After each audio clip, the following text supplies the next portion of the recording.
yes. Oh, you do? Okay. How do you think we're going to pay for that? Fair? You believe in the Easter Bunny, do you? I think it's incredibly hard to pay for these things when we're giving tax cuts to the ultra rich. Yeah. Okay. You think that all the growth in our economy just goes to the ultra rich?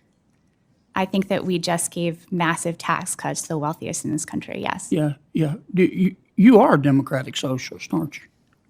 I have never used that term to refer to myself. No, I know. You have a use Nazi whatever tattoo? Excuse me? Do you have a Nazi tattoo? I don't have any. Mr. Chairman. Okay. What happens when so-called experts get trapped in their own political games? You just saw a glimpse of the most explosive moment of the hearing. But how exactly did Senator John Kennedy completely dismantle their narrative?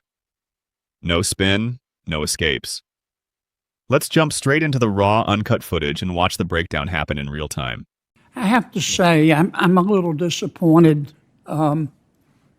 You all seem like fine people. And here's...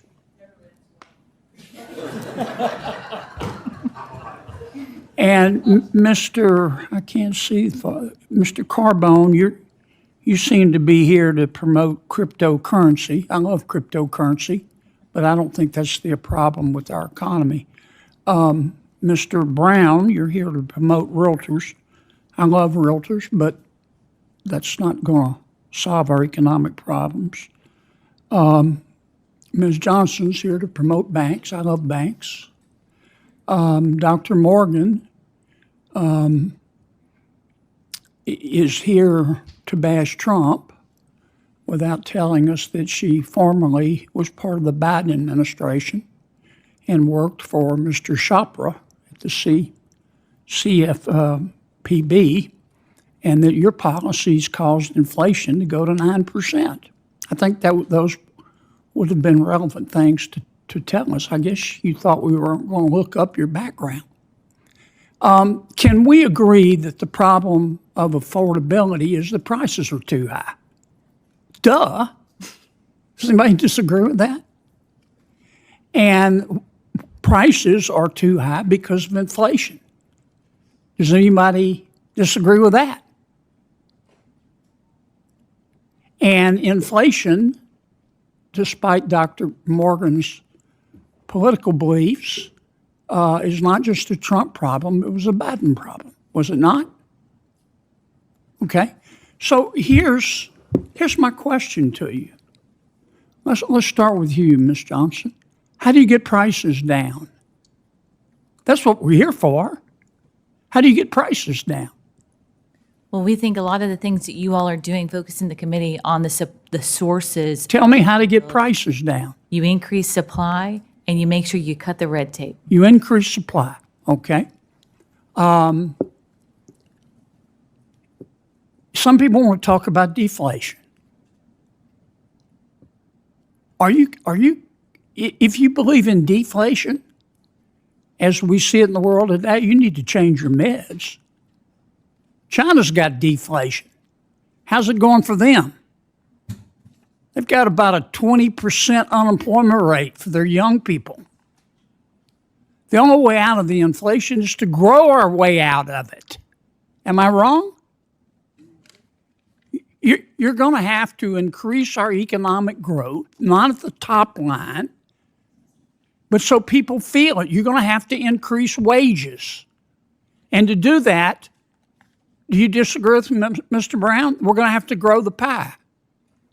Right or wrong? Well, Senator, first of all, I'm here to support homeownership. In supporting homeownership. No disrespect, but whatever. I'm sorry if I offended you. How do you think we can get out of these high prices? Otherwise, I mean, you can try to go, promote deflation, get ready for 10% unemployment. Okay, then Dr. Morgan's really going to be bashing us. Okay, tell me how we grow our way out of it. I don't see any other way to deal with inflation. I think, but to grow people's wages. I think that we increase inventory. We reduce zoning restrictions. We do a lot of the same things that are and how are you going to increase inventory? By who holds the inventory? Businesses. You're going to have to stimulate the economy and help businesses to grow, aren't you? Well, I come from California, which is ground zero for the lack of housing affordability, and it's a little more complicated than that. I don't think you want to answer my question. Ms. Johnson, aren't we going to have to grow the economy and therefore increase wages in order to help people deal with the inflation? If I'm wrong, tell me. If there's a better way, tell me. I think growth has been a key driver. Consumer spending continues to be strong. It's what's driven us through one of the most tumultuous times that we've been through, including bringing, historic high inflation. We also do need to address prices. And I think the Fed's focused on it. Price stability has got to be key. Okay. Yeah. So we basically we're free enterprise in America. We're basically, to grow the economy, you've got to stimulate businesses and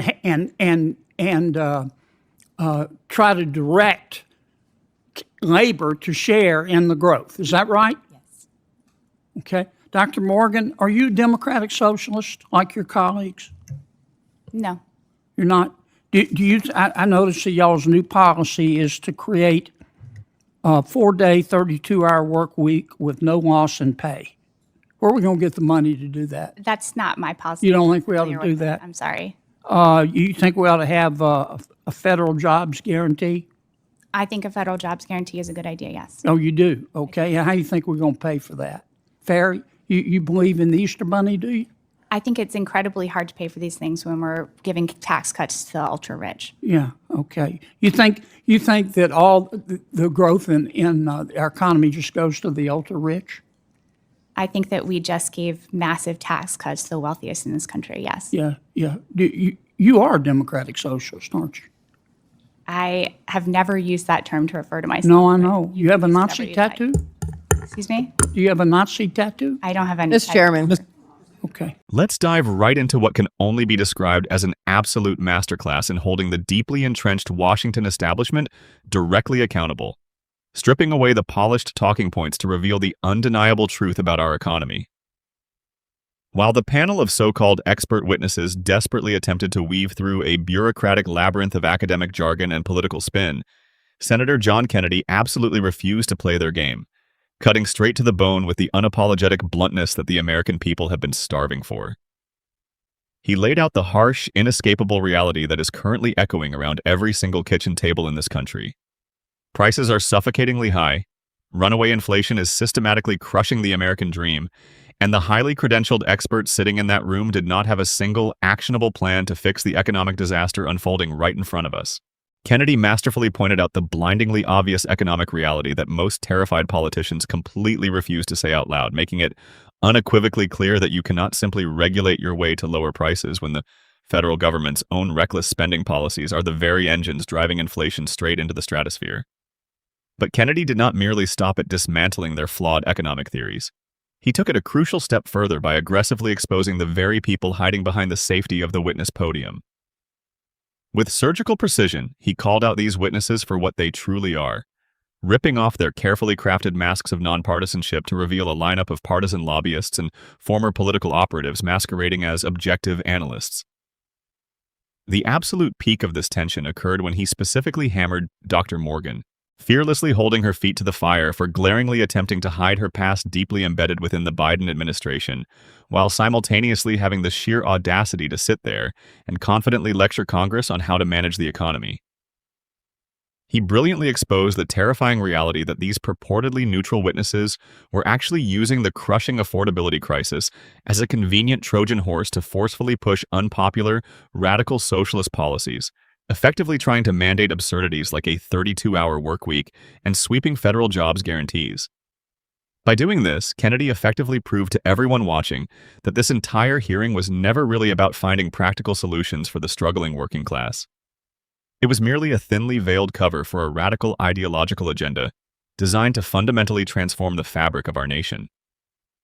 The absolute best, most defining moment of the entire confrontation, however, came when Kennedy cornered them with basic economic principles and forcefully made them admit the undeniable truth about economic growth.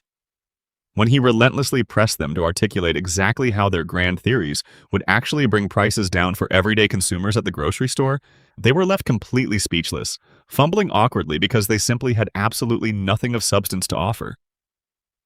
He systematically forced them to confront the undeniable historical fact that it is only through the engine of free enterprise, empowering entrepreneurs, and actively stimulating private business that we can actually grow our way out of this disastrous economic mess. In that highly charged room, Senator Kennedy was not just casually debating the dry nuances of fiscal economics. He was fiercely defending the foundational American way of life against a cabal of elitists who would frankly rather see hardworking citizens struggle than simply swallow their pride and admit that their progressive policies have catastrophically failed. If you are utterly exhausted by the out-of-touch DC elite consistently wasting your tax dollars, insulting your intelligence, and destroying our economy with disastrous radical theories, then you need to aggressively smash that subscribe button right now, because we are building a movement that demands actual accountability. It is well past time to forcefully demand common sense leadership and reject the gaslighting of the Washington swamp. John Kennedy did exactly what he does best today. He fiercely stood up as an unwavering champion for the forgotten American taxpayer and absolutely guaranteed that the unvarnished truth was broadcasted loud and clear for the entire nation to witness.